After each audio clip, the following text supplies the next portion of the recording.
வணக்கம். ஒருவரை திருத்தும் பொறுப்பு உங்களிடம் ஒப்படைக்கப்பட்டால், அதனை கவனமாக கையாளுங்கள்.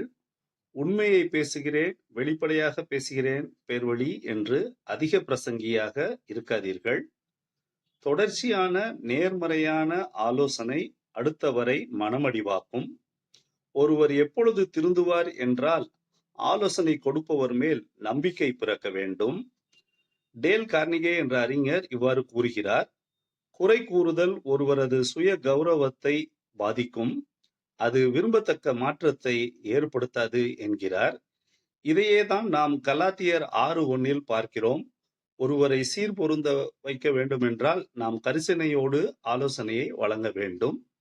ஆலோசனையானது சம்மட்டி போல் இராமல் ஆதரவு கரத்தை நீட்டுவது போல் இருக்க வேண்டும். உற்சாகமூட்டும் வார்த்தைகள் இருதயத்தை ஸ்திரப்படுத்தும், குற்றம் சாட்டுதலோ இருதயத்தை கடினமாக்கும், கல்லாக்கும்.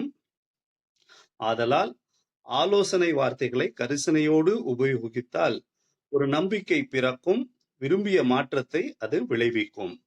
நம் வார்த்தைகள் குணமாக்கும் வார்த்தைகளாய் இருப்பதாக. மற்றவரை மனமடிவாக்க வேண்டாம். கிறிஸ்துவானவரை போல் நாம் பொறுமை, ஞானம், கனிவோடு ஆலோசனைகளை வழங்க வேண்டும். இந்த நாள் இனிய நாளாய் மலரட்டும்.